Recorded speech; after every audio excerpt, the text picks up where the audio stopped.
సజ్జాపూర్ మండలం కోయిర్ సంగారెడ్డి నుంచి వచ్చిండు. ఆయన రెడ్డికి ఓటేయలేదని బీసీ ఆయన ఇల్లు కూల్చిండా. రెడ్డి గారు సర్పంచ్ అయ్యి పిలుపు ఓటేయలేదని. బీసీలారా నేను అడుగుతా ఉన్నా, వీళ్ళు మీకు ఓట్లేస్తారా రెడ్లు?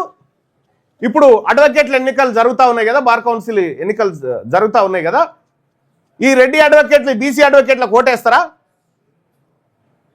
కుతికే దిగి పడ్డారు, మొత్తం రెడ్లకు టిక్కులు పెట్టుకుంటూ పోతారు. వాళ్ళు రెడ్ల ముంగట ఒకటి నెంబర్లు వేసుకుంటూ పోతారు. మరి బీసీ అడ్వకేట్లు ఏం చేయాలి? ఇకదా ఎవరిదా ఇల్లు? ఆయనదా?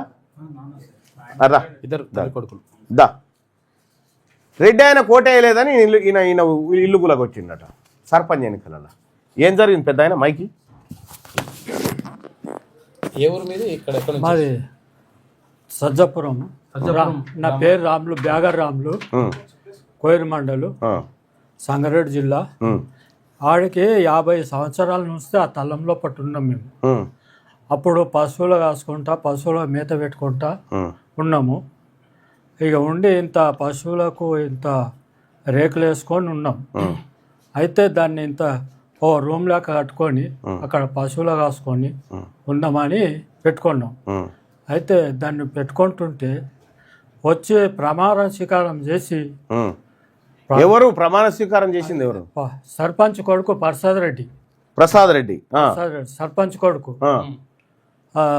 ప్రమాణ స్వీకారం చేసి వచ్చి చక్కగా వచ్చి జేసీపీ ఆన్నే పెట్టి జేసీపీతో గుల కొట్టేసి మొత్తం మేము కాళ్ళ మీద పడితే కూడా మాకు ఇక్కడ దొబ్బి, మా అమ్మను దొబ్బి, అందరిని దొబ్బేసి ఇది చేసి మాకు ఇట్లా అడ్డం ఇది చేస్తే కూడా పట్టా పాస్ పుస్తకం ఉంది, పానీలో ఉన్నది, డాక్యుమెంట్లు కూడా ఉన్నాయి. ఓటేయలేదా? ఓట ఖర్చుతో. ఏమైంది? ఓటు గురించి అడిగిందా నిన్ను? మాకు ఒకసారి వచ్చినారు సార్, ఒకసారి అందరు సరితేనే అడిగండి సార్, సరే పటేలా అని అన్నాం. సరే వచ్చినందుకు సరే పటేలా అని గమ్మనున్నాం. వీళ్ళు ఏం చేసినంటే ప్రీ ప్లాన్ గానే మనకు మా ఎప్పటి నుంచి ఉంది, 50 రోజులు తాతల నుంచి ఉంది, ఉన్న జాగాల కట్టుకుని ఏదో కుదిరా. ఇది సర్పంచ్ ఎలక్షన్ల పంచాయతీనా? ఎలక్షన్ అయిన రోజు గెలిచి ప్రమాణ స్వీకారం చేసే రోజే రెడ్డి గారు పోగానే మనది షెడ్డు గిడ్డంతా ఊడబిక్కి బయటేసిండట. ఇగో ఇది ఇక బీసీలారా, ఎస్సీలారా, ఎస్టీలారా, మైనార్టీ సోదరులారా, వాళ్ళ చేతిలో అధికారం ఉంటే జేసీబీ ఉంది. అదే మన బీసీల చేతిలో ఉంటే వీళ్ళ ఫామ్ హౌజులన్నీ గులగొట్టమా? వీళ్ళ ఫామ్ హౌజులు వీళ్ళ రాజ్యాన్ని గులగొట్టమా? ఇప్పుడు బార్ అసోసియేషన్ ఎన్నికల్లో పోటీ చేస్తున్నటువంటి మిత్రులారా, అడ్వకేట్స్ ఎన్నికలు జరుగుతూ ఉన్నాయి కదా, గీన ఓటేసేటప్పుడు గీనని యాద్ చేసుకోరి. వాడు ఎవ్వరు మనోడు కాదు, మీకు పొరపాటున కూడా ఓటేయడు. నువ్వు గుర్తుపెట్టుకో, పొరపాటున కూడా వాడు నీకు ఓటేయడు.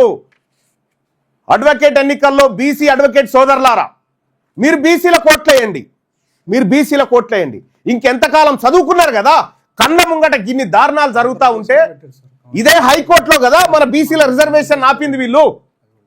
ఇదే హైకోర్టులో వీళ్ళు మన బీసీల రిజర్వేషన్ ఆపిరు కదా. బీసీ అడ్వకేట్ సోదరులారా, మీ నిర్ణయం మీదిగా. లేదు ఆయన ఈయన ఈ రెడ్డి గారు అల్ల లెక్క కాదు అని ఏముండదు. ప్రతి నాగుంబాముకు ఉండాల్సిన విషయమే ఉంటుంది. నాగుంబాముకి ఇది గరిస్తే చచ్చిపోము, ఇది గరిస్తే జర గోకినట్టు అవుతుంది, ఇది గరిస్తే నాగుంబామే గుర్తుపెట్టుకోరు. ఈ రాజ్యం మనది కాదు. ఈ రెడ్డి ప్రభుత్వం కూలాలి, ఈ దొరల పెత్తందారుల ప్రభుత్వం కూలాలి, బీసీల ప్రభుత్వం రావాలి. తెలంగాణ రాజ్యాధికార పార్టీ మాత్రమే దీంతోటే సాధ్యమవుతుంది. అలాగే తెలంగాణ రాజ్యాధికార పార్టీ రాబోయేటువంటి తెలంగాణ రాజ్యాధికార పార్టీ రాబోయేటువంటి మున్సిపల్ ఎన్నికల్లో పోటీ చేస్తా ఉంది. ఏమైతుందా? ఎన్ని రోజులు బతో ఈ భూమి మీద? ఇంకా అందరం ఏదో ఒకనాడు చచ్చేదే, కానీ బతుకున్నప్పుడే ఏం చేస్తున్నాం అనేది లెక్క. దానికోసం బీసీ యువకులారా, బీసీ మేధావులారా, ఈ బీసీ ఉద్యమంలోకి రండి. ఒక్క నిమిషం మీ సెల్ ఫోన్కు పని చెప్పండి, సోషల్ మీడియా వారియర్గా నిలబడండి. ఈ అన్యాయాన్ని, ఇటువంటి అన్యాయాలు ఇది ఒక్కటే, అనేకమైనటువంటి దోపిడీలు ఉన్నాయి. ఇంకా ఈ దోపిడీ రాజ్యాన్ని కూల్చాలంటే మీరు మీ సెల్ ఫోన్లకు పని చెప్పి సోషల్ మీడియా వారియర్లుగా మారాల్సిందే.